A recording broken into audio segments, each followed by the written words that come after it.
Success Insight shares the stories of the people with passion and drive who make things happen in the world. Here's your host, Howard Fox. Hello, everybody, and welcome back to another episode of the Success Insight podcast. Today's episode is another addition to our Outdoor Adventure series. The Outdoor Adventure series celebrates individuals and families, businesses and organizations that seek out and promote the exploration of the great outdoors. Our guest today is Barbara Ann Mojica, and she is joined by her husband, Victor Mojica. Now, Barbara Ann is the creator and author of the award-winning Little Miss History book series. Little Miss History is a whimsical character Barbara uses to narrate, and in this series, Barbara hopes to educate, entertain, and inspire children to learn about historical people and places. The design and illustrations for the book were produced by her husband, Victor. You may recall that we interviewed Barbara Ann and Victor in 2020 when we were first introduced to the Little Miss History book series. We're excited to invite Barbara Ann and Victor back on the podcast today to chat about one specific book in the series, Little Miss History Travels to SEQUOIA National Park. Barbara Ann and Victor, welcome back to the Success Insight podcast. Thank you very much for having us. How you doing, Howard? I'm doing very well. It's been a year since our last podcast. I hope you two are in good health and have lots of plans for adventure in 2021. Can't wait to get out there again. There you go. Well, listen, I am so happy that you both agreed to come back on the podcast, as I have been developing this outdoor adventure series as an addition to our podcast. And I thought about, I remember my interview with Barbara Ann and Victor. I said, wasn't there a national park that they had visited? And of course, I went back to the episode and to Amazon and your website. And lo and behold, there was Little Miss History Visits SEQUOIA National Park. And I think it's a wonderful addition to the Outdoor Adventure series. So I'd love if you could chat about how this book came about. I mean, this was one of your first books when you started Little Miss History. So give us a little bit of the backstory. Well, we now have 12 books in the series, plus a coloring book and a trilogy book. But the SEQUOIA National Park was actually the third. So I focused on sites that I think will be of interest to children, and also sites that are interesting to the parents and families that they live with. And the national parks are, of course, an important part of our history. Some of them are really historical sites. Most of our books are administered by the National Park Service. They're somehow involved, either administering the historic site, like Ford's Theater, or the outdoor sites like Mount Rushmore, SEQUOIA National Park, and so on. So this one, we thought SEQUOIA National Park has so many opportunities for nature, for history, a lot of the things that children are interested in, like animals and geology and the sports that you can get involved in when you're in SEQUOIA National Park, as well as the history. And there's a lot of historical connections there as well. What interested me was the fact that we've heard about the big redwood trees, but we hadn't heard anything about sequoia trees, and much less a SEQUOIA Park, national park. Once we discovered that really got us interested in doing a book about it. That's actually a great point, Victor, because the question I have for you is, what is the difference between a sequoia tree and a redwood tree? There are a lot of differences. It's huge. The redwood trees are taller and thinner. The sequoia trees are heavier and wider. And the redwood trees can live to about 2,000 years. The sequoia trees can actually live up to 3,000. 3,000, wow. And in the sequoia tree, about how tall do they get? They can get about 300 feet tall. 300 feet. That's big. Not to put you on the spot, but you're a teacher. You know this stuff. Who lives up in these trees? I mean, there's going to be birds, but any special types of birds, other animals living up in the tree? Well, there are 300 animal species that live in the park. Okay. Not notably birds that we wouldn't be familiar with, but there are small animals like beavers, muskrats, frogs, turtles. There are very large animals. There are all kinds of bears, the blonde bears, black bears, brown bears, cinnamon bears. And there are also mountain lions and lots of bighorn sheep. So if you go hiking, you might encounter one of these. If I go hiking, I definitely need to be well prepared for it. And, I was looking at on the National Park Service site that there's over like 600 square miles of acres, 631, 620, somewhere in that area. That's a pretty good sized park. Right. And what's interesting? So when I moved out to Las Vegas, one of the first things I did is got a book on where are the state and national parks in the area. And SEQUOIA National Park is actually not that far away. It's probably a day's drive from Las Vegas. But if I'm going to make a day's drive, I probably want to spend a couple days in the park exploring. They even have skydiving. Well, see, I got to tell you, I have a firm belief in my self-preservation. That will never happen. As a matter of fact, Little Miss History skydives into the park. Well, and I want to get into that. So leading up to Little Miss History in this book, what type of research did you and Victor do, Barbara Ann, in getting ready to write Little Miss History Visits SEQUOIA National Park? Well, finding about the park, researching all the websites that talk about SEQUOIA, going through all of the National Park Service information about SEQUOIA, and then reading about historical figures that were associated with SEQUOIA National Park. Its earliest history, of course, goes back to the Native Americans, the Yokut, Y-O-K-U-T. Native Americans were the original inhabitants of the park as far as human inhabitants go. And then in the middle of the 19th century, Hale Dixon Tharp was originally a prospector. He wanted to find gold, went out to California. And like most people, he wasn't successful. Of course. So he decided to raise cattle and sheep. And he came upon SEQUOIA National Park. He befriended the Native Americans, and they led him to a flat area called the Crescent Meadow area today. And he settled in that area, and he built a log cabin out of a fallen log. So he was, as far as we know, the first white settler in the park. And then soon after that, other people interested in nature and just open land came to the park. Another man named Wolverton settled in the park, and he had fought in the Civil War. So he named a tree after his favorite general, William Tecumseh Sherman. Lots of trees in the park are named after generals and presidents. So then, of course, John Muir, the famous John Muir. There's like a Muir Woods. Is that the same John Muir? That's Muir Woods up in San Francisco Bay Area? Right. Okay. Yeah. He was a naturalist who had Muir was a Scottish native, but he was born in Scotland. His family came to Wisconsin and they started farming. And Muir never liked farming. He hated farming. He hated staying on the land. They had a farm in Wisconsin. And his father was a very strict taskmaster. And those fathers always are back in the day. Muir had a brother. Not mine. Mine was a pushover.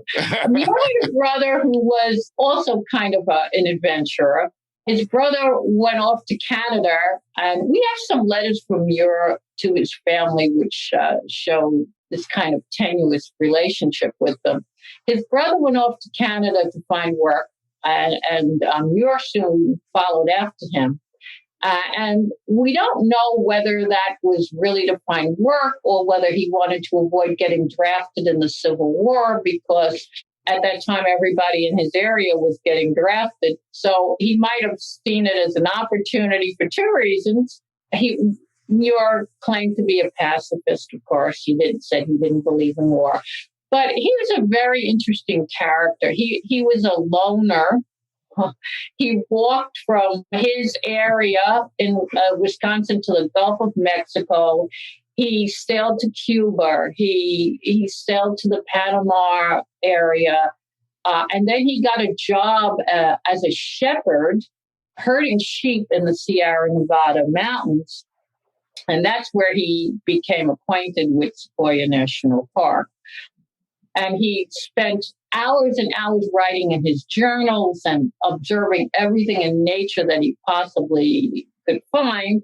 He didn't do too well with the shepherding. In fact, they almost fired him because he wasn't too into his work, but he was into nature.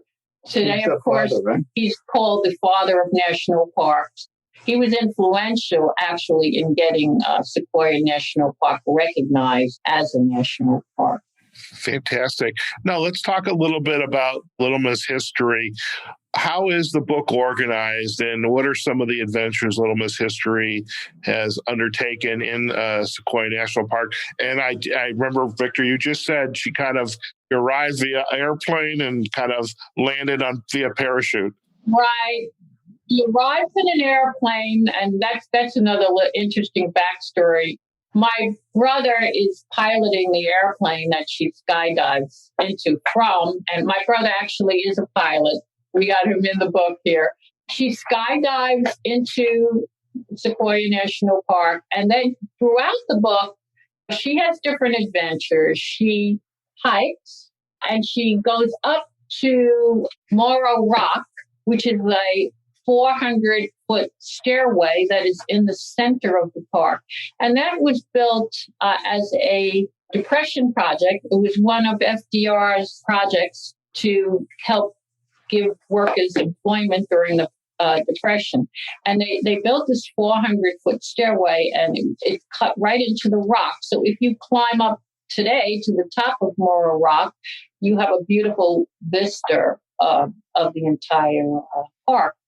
You can also ride the rapids. There's a 1,200-foot waterfall that falls down into Tocopa Canyon. And there's a river called the Kauai River. Of course, these are all Native American names. And she rides the rapids, and she also rides horseback throughout the park. You can rent horses. You can ride on horseback. She explores some of the tunnels.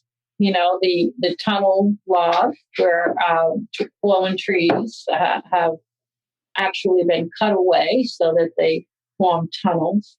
And then we do a lot of explaining about the trees. So we talk about show in graphic form how the redwood trees are taller and thinner, the sequoia trees are wider and heavier. And when a sequoia tree is about 10 years old, it starts producing seeds. And then it seeds itself from the actual seed. And these seeds are only about a half-inch long. Oh, and it's amazing to think that these huge trees come from a seed that's a half-inch long. And then we try to show the children visually how massive these trees are. Like we show Little Miss History standing at the bottom of one. And we show the Sherman tree is still growing, and every year it produces enough wood to build a 5 or 6 room house. Every year. Every year. So we have a diagram showing a house and giving them an idea of how much wood. Oh, wow. These trees. That's amazing. That is amazing. We also talk about we got it all covered. We show how long they live. We show pictures of the bark, and like Little Miss History looking inside the bark. And the bark of a redwood tree is about 1 foot thick. The bark of a sequoia tree can actually be much, much thicker. Because it's like you said, it's shorter. Right. And same thing with the branches, you know. So she peels it back for you. Oh, wow. So that they have an idea. And then we talk about some of the things that you can use this wood for. You can, it's mostly used in industrial purposes. It's used for trestle bridges, to build trestle bridges, railroad ties, because it's highly resistant to fire and, of course, decay because it lives so long. So I have a question. Are these, they're using these trees, I will make an assumption, and you please correct me. They're not cutting down these trees for use. They're actually using trees that have already fallen? Right. Okay. Right. That's good to know. For the most part, we hope. And then it's also used for furniture because the color makes beautiful furniture. So it's used a lot for handmade specialty furniture. Okay, very cool. We should have got a sponsor, right? Yeah. So hey, we're going to put your furniture in the book. And another thing that a lot of people don't know about these trees, because they'll notice that the trees are named after generals, and so a lot of them are named after famous people. But there's also a tree in the park that President Eisenhower designated as a living memorial for veterans. And this one is called the General Grant tree. And every year, the second week in December, the park rangers go out and they lay a memorial wreath at its base to honor all the veterans who have died for our country. So it is a, quote, living memorial. Yeah. Sure.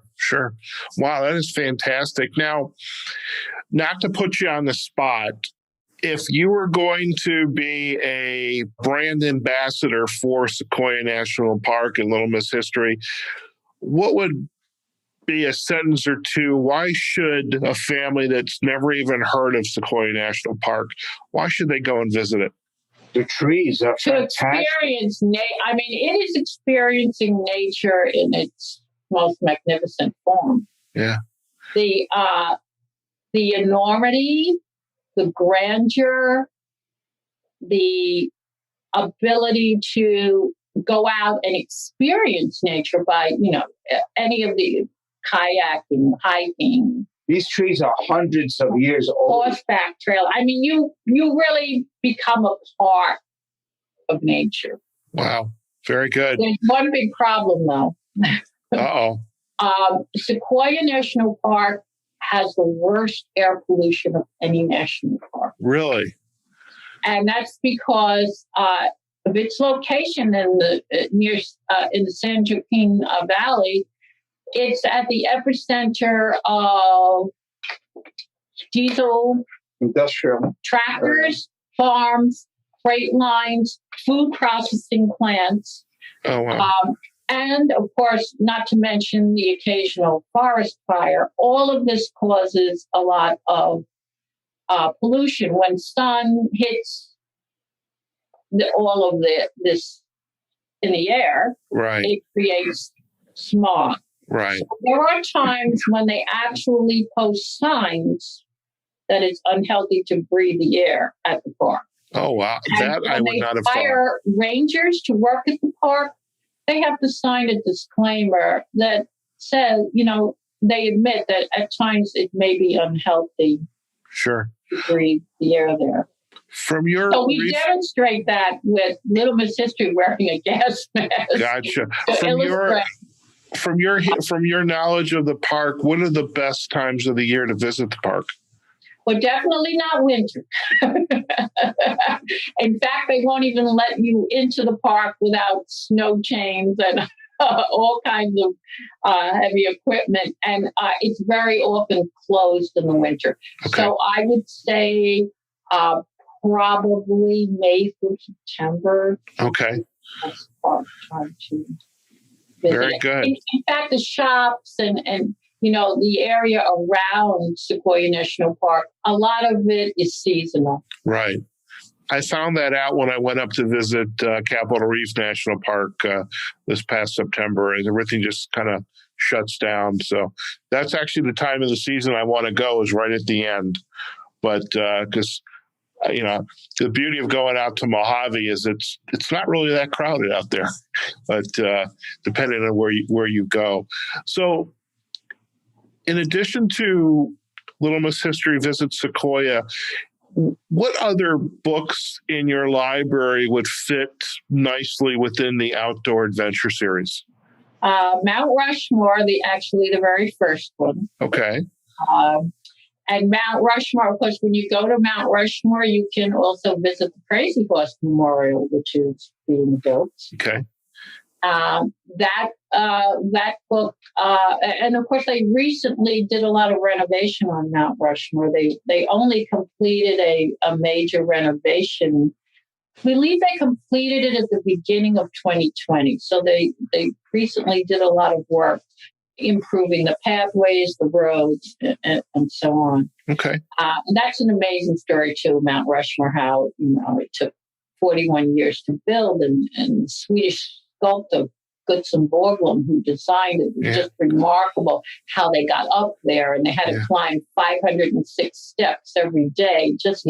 I have an idea, Barbara, is instead of getting into it now, I would love if you and Victor would come back on and let's talk about Little Miss History Visits Mount Rushmore. Anywhere else come to mind?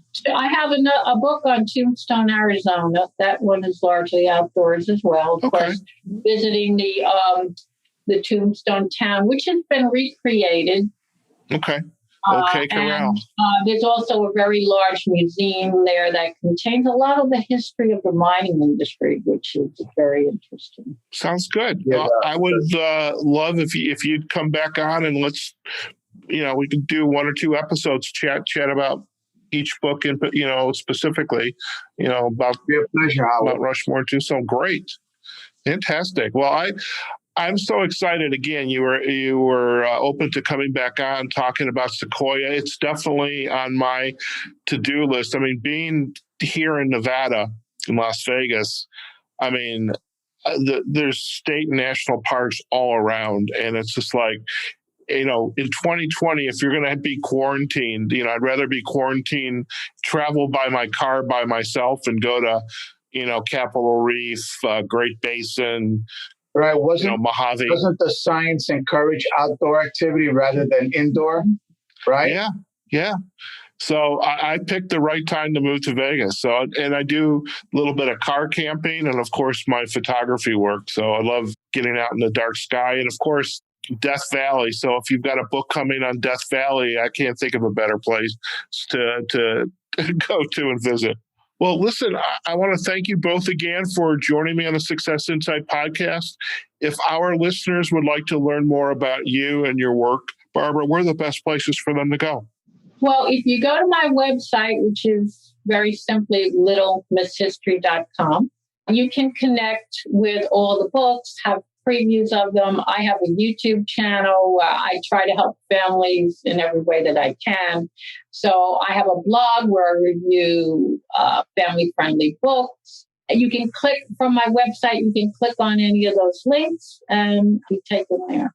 Fantastic. Well, we'll most definitely provide a link back to the Little Miss History site and to your social sites, and of course to a couple of the book online bookstores, so folks can pick up a copy of Little Miss History. And really, again, I'm just very grateful that you both had the time, and because I know you're all busy. You're writing, you're doing a lot of your own projects and talking about Little Miss History, and it's, especially like you just alluded to, and in this time of 2020 and COVID-19, getting outdoors, social distancing, but with your family, there's definitely been an uptick in the outdoor adventure industry. And I think that's why we thought it was a great addition. I mean, it's part of my own story to get out and explore and to kind of hear about the people who are making that possible. And you and Victor are making that possible as well. And by the way, I just want to acknowledge you too, Victor. I mean, the Little Miss history, these are Barbara's stories, but the imagery of Little Miss history and what she looks like and her interactions with the topic of the book are amazing. So, and your artwork is definitely helps to bring that, along with Barbara's writing, to just the quality of the work that it is. So thank you both. Thank you, Howard. All right. So we will see you. Hopefully we'll plan a couple more episodes at least. And I think it's fantastic to add you both again to the Outdoor Adventure Series. So again, have a great weekend back out east, and we'll see you in the next episode. Okay. You too. Back out west. You got Bye it. for now. Thanks Bye-bye. again. All right, folks, we've just been chatting with Barbara Ann Mojica and her husband, Victor Mojica. We were chatting about Little Miss history. This is Barbara Ann's series of books to help children, young adults really understand their history. And specifically today, we're talking about Little Miss History Visits SEQUOIA National Park. And really felt this was going to be a great addition to the Outdoor Adventure series that we are putting together on the Success Insight podcast. And, today we heard a lot about SEQUOIA National Park, some of the highlights within the park, and also how those highlights were also introduced in the book. And we'll most definitely provide you all those backlinks to Little Miss History website, to Barbara Ann's social sites, and we'll also provide you a link back to SEQUOIA National Park as well. And so we hope you enjoyed today's podcast in our Outdoor Adventure series. Do let us know your thoughts. Give us your comments. You can listen to us on LinkedIn and Facebook, the Success Insight Podcast pages. And we are also on the major podcasting platforms, Google Podcast, Apple Podcast, Amazon Music. We are also on YouTube as well. All right, folks, wherever you are, whatever you're doing, go out there, have a phenomenal day. Take care of yourselves, your family, practice social distancing, wear your mask, and make plans to go out and visit SEQUOIA National Park. But before you do, go buy Little Miss History, visit SEQUOIA National Park. All right, folks, we'll see you again soon. Bye-bye. Success Insight is a production of Fox Coaching and First Story Strategies. Find us online, successinsightpodcast.com.